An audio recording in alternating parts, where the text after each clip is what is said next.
So the camera's still freezing, Matt, every now and again, or are they getting better? See how they're going. Also, have you noticed it's got cooler in here? I'm not sure what's happening with the heaters at the moment. You fine? Yeah, it was toasty warm here about 20 minutes ago, and then suddenly must be something with the thermostats. All right, we are moving through this amazing chapter of the Bible, Romans chapter 8. Did you notice the first word in this portion of the Bible reading? Did anyone pick that up? Therefore. And as I told you 3 weeks ago, if whenever you see the word therefore, you have to ask what the therefore is there for. So the first part of it says, therefore, brothers and sisters, we have an obligation. What is Paul talking about? Well, we need to go back and recap the beginning portion of Romans chapter 8.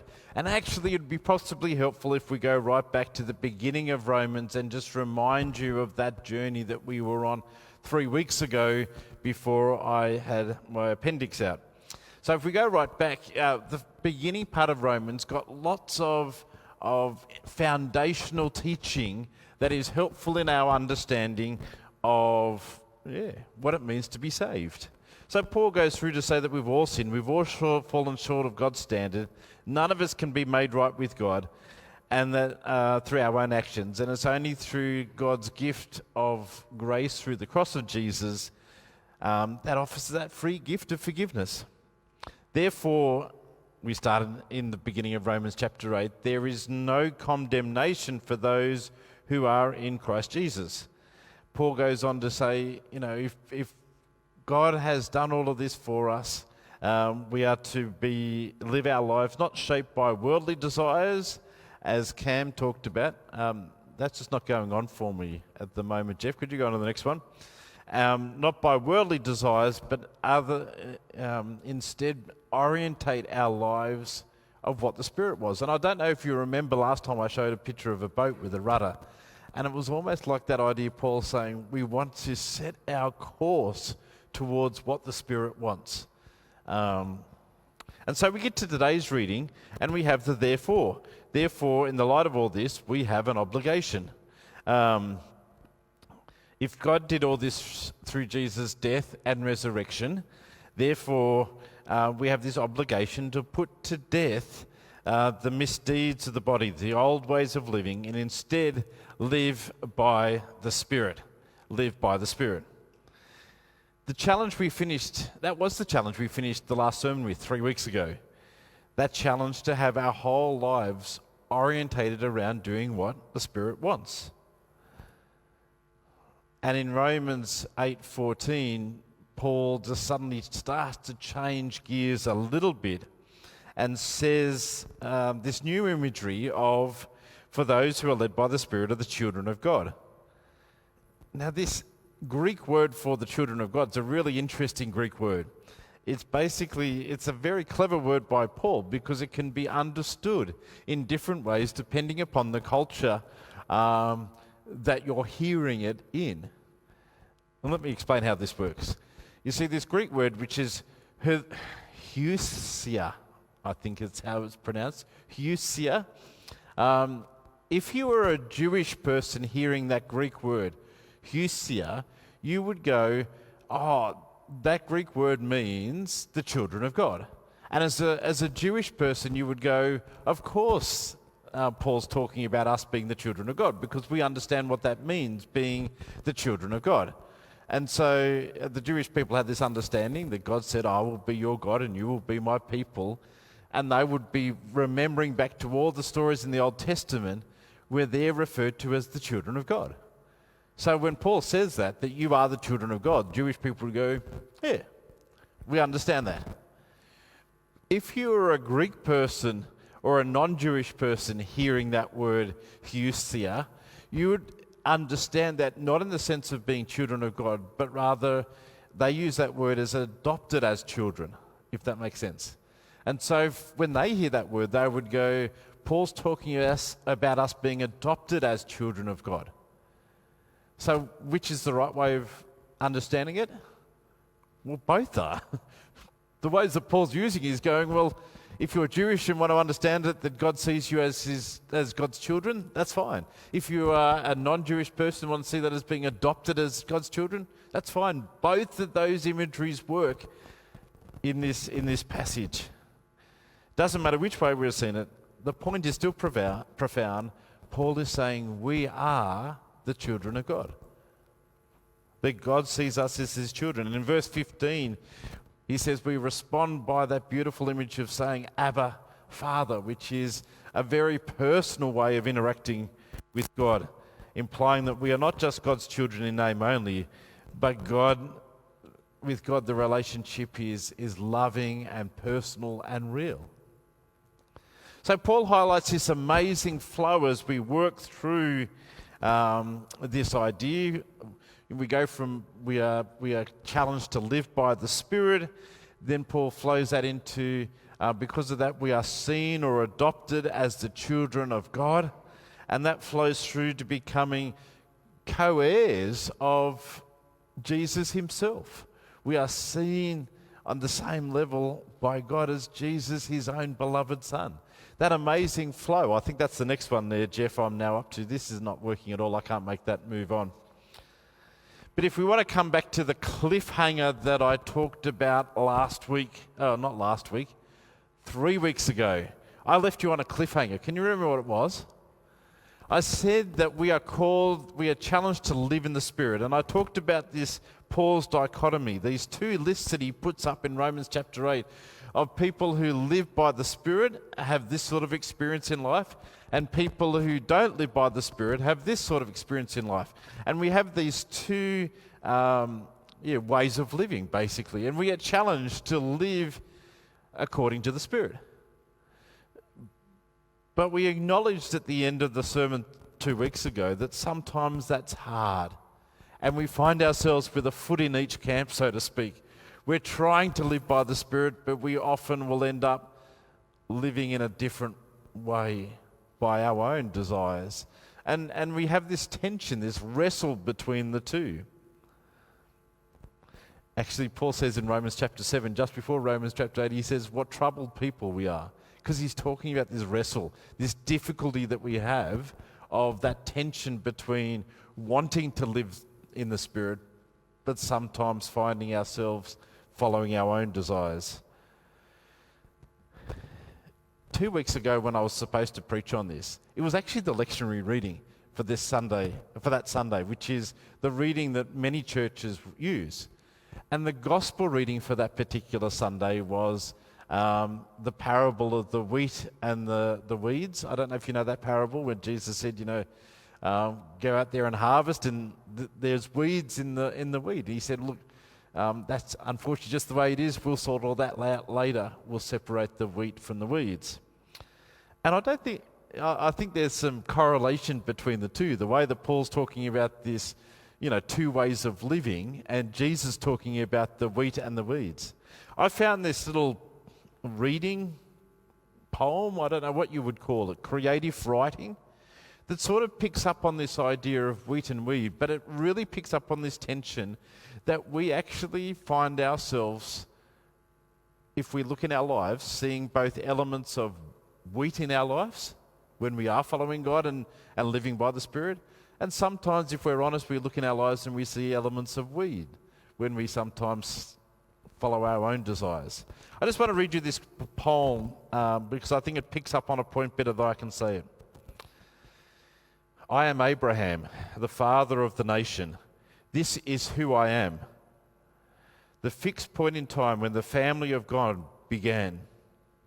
I am wheat. I am Abraham. I am a liar. I am that husband who passed off my wife as my sister for the sake of Pharaoh to do as he wishes. I am weed. I am a man of faith, a faith that lives in the tension between this and that.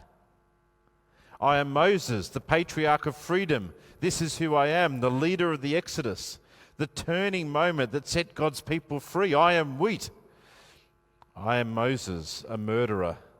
I am that person who killed an Egyptian even though I was an adopted Egyptian prince and ran without facing the consequences. I am weed. I am a man of faith, a faith that lives in the tension between this and that. I'm a befriender of Jesus. This is who I am. The woman who tended his needs, who remained with him even at the end. I am wheat. I am a sinner. I'm that person whom he said, if no one accuses you, neither do I. Go and sin no more. I am weed. I'm a woman of faith, a faith that lives in the forgiving tension between this and that. I am Paul, the apostle of God. This is who I am, the one who journeyed around the earth, the early church, and brought in Gentiles to the family of God. I am wheat. But I am Saul, the persecution of the Christians. I am that one who held the coats at the martyrdom of Stephen, enthusiastic in my work. I am weed. I'm a man of faith, a faith that lives in the redeemed tension between this and that. We are everyone. This is who we are. We have joined the way of following and believing the vision of God's realm. We are wheat. But we are sinners who have broken the covenant and walked the less narrow way. We are weed. We are the people of faith, a faith that lives in the harmonic tension between hope and grace. Did you like that? I really liked it because it sets up, we all feel that tension, don't we? That tension between the difficulty of, well, yes, if we look at our life, we are striving to follow God with all our heart. But at the same time, we do see those weeds, that elements of sometimes going off and doing our own thing. I was at a meeting the other week when the person was talking about the difference between the ideal or the goal and where they were actually at. You get the idea that we set these goals, we want to say this is where we want to be, but the reality is we're not there yet. A good example of that is, I don't know if you've got these pictures here, Jeff. At the beginning of the year, I set myself a goal of losing some weight and getting myself back to the weight that my doctor said that I should be. And if you remember, in February, I worked really hard on that and almost basically got to my ideal weight. That's not where I am now. The actual reality of because of COVID-19 means that I've gone backwards in my goal. We understand this tension, don't we? We have this goal of where we want to be, but we're not there yet. And I think this is the similar idea to what Paul is trying to address in Romans chapter 8, in the middle section of it, where he says that, yes, we've set this goal, this high mark of saying we want to live by the Spirit. We want to live in the way that honor and pleases God. But the reality is that we're not there yet. We're still influenced by, what was the kids talking about? The pleasures of the flesh. I think Paul talks about it. We're still influenced by that. We're not there yet. There are still weeds in our lives. If we go back to Romans chapter 8, let me show you something really quite interesting that comes through here. In verse 14, Paul says that we are children of God. In verse 16, Paul affirms that by saying the Spirit testifies the fact that we are indeed children of God. Yet in verse 19 we read this, for creation waits the eager expectation for the children of God to be revealed. And then in verse 23, Paul writes that we ourselves, who are the first fruits of the Spirit, groan inwardly as we wait eager for our adoption to be the children of God, the redemption of our bodies. Can you see what's happening here? In verses 14 and 15 of 14 and 16, where it basically says we are the children of God. But then Paul goes on to say, well, the children of God are going to be revealed. And then later it says that we are waiting anxiously to become the children of God. How is that happening? How can we be the children of God yet be waiting to become the children of God at the same time? What Paul is doing here is the classic New Testament tension between the already but the not yet. Or if Rach Collis is watching. Amy Grant sings about this when she uses the phrase the now and the not yet. It's this idea that in the New Testament they can hold those two things together, that we are seen as God's children. At the same time, we're still working towards our adoption of being God's children. And those two things can sit in harmony with each other. We are now and not yet. And I guess that's what Paul is trying to say in Romans chapter 8. Yes, God sees us as God's children, as co-heirs with Christ. But at the same time, we're still on a journey to become the children of God that we are supposed to be. It's both the now and the not yet. We could broaden it out into the gospel. God sees us as forgiven and redeemed and led by the Spirit. God sees us as holy, pure, and faultless. Yet at the same time, we're still on the journey towards achieving that. We're stuck in this middle between the now and the not yet. And that's the reality. And that's why we find ourselves, with both feet in the camp of Paul's dichotomy. We find ourselves with both weed and wheat in our lives because we're between the now and the not yet. And it can be a slightly depressing place to be. We can actually be sitting there going, well, we don't want to be here. We don't want to be stuck in this place. We want to get to the end. We want to be the perfect children. We want to be redeemed and living totally orientated by the Spirit.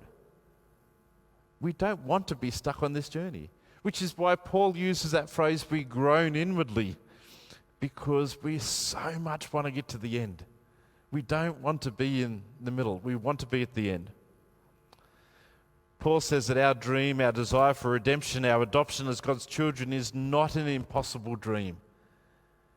It will happen because God has already declared it.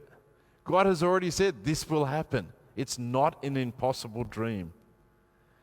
We may not be there yet, but we can have the unwavering hope that it will happen. It's like the pains of childbirth. You know that the pains of childbirth is leading to an end result. We're not there yet, but verse 24 tells us that we can have hope because we do not have, but this hope is that what is still to become. We can have hope that it will happen. So what do we do in the meantime? Well, verse 25 says we wait patiently. We wait patiently. We're stuck between the now and the not yet, but we just have to wait patiently. I just need to jump to the side and just talk about one thing on the side here. I find it really interesting that this imagery that Paul uses about this hope for redemption, for healing, for restoration, Paul doesn't say it's just for us, but Paul says it's for all creation. If we look in verse 19, it says, for creation waits in eager expectation for the children of God to be revealed. For the creation was subjected to frustration by its own choice. Goes on in verse 21 to say that creation itself will be liberated. Some people have tried to argue, but Paul's just talking about humankind there. But no, the Greek is entirely clear. Paul is talking about all of creation. Not just people, but, the animals, the birds, the fish, the trees, the rocks, all of creation, he's saying, is on that journey to be redeemed. All of creation is frustrating, groaning because it wants to be liberated from the bondage to decay and brought into the freedom and the glory that God is promising. I know that during COVID-19, the environmental issues have sort of dropped off the radar a bit, certainly in the news cycle. But I know for many Christians, this sort of an idea is really important, that part of our role as Christians is to be working for the liberation of all of creation. That we need to be adding our voice to these debates and making sure that we do whatever we can so that all of creation will be free from the decay, but rather be living in the freedom and the glory that God had always planned for it. But anyway, we'll jump back to, back to finishing off this sermon on Romans chapter 8. I just could not mention that. So if we go back to verse 25, I was saying that we're stuck between this now and the not yet. We're on the journey, but we're not there yet. Even though we have hope that we'll get there because God has determined it to be so, we're still stuck between the not yet, now and the not yet. And I did say it can be a slightly depressing place to be. But there is something extraordinary that we find when we are in that place. We finally discover that we are not alone in that place. We are not alone. Verse 26 and 27 says, the Spirit helps us in our weakness, even though I'm now creeping into the next week's Bible reading because we stopped at verse 25. But the Spirit helps in us our weakness. We find that the Spirit is there helping. Actually, it goes on to say it intercedes for us. It prays for us when we don't have the words to pray. The Spirit will pray on our behalf. I just love that encouragement. We are not alone when we're on this journey. And if you just can't wait to hear what comes next in Romans chapter 8. As Paul goes on, actually you will have to wait because that's next week's sermon. And I've probably preached enough. But I so much want to keep going here because it doesn't stop in Romans chapter 8. It just keeps going now. Paul has set this up to declare the good news in the rest of the chapter, but we're going to have to wait, aren't we? All right, let's just recap so that we're here. Can we go to the recap? If you are in Christ, there is no condemnation. That's how we started Romans chapter 8. In response, we need to reorientate our lives according to the Spirit. And this week we could add that we have an obligation because God has made us God's children, adopted, declared as God's own children, that we have an obligation to live as the Spirit calls us to. But we find ourselves stuck between the now and the not yet. Between these two, God has declared this to be true, that we are holy, pure and faultless, but we're not quite there yet. The place is not easy and we groan inwardly because we just want to get to the end point. But it's okay. The Spirit meets us in that place and helps us and prays for us. And in the meantime, we just have to wait patiently. And I groan inwardly because I really want to finish this off. It's almost like this is not a good spot to be finishing this sermon. Come back next week. We'll finish it off then. We'll just have to, what are Paul's words? Wait patiently.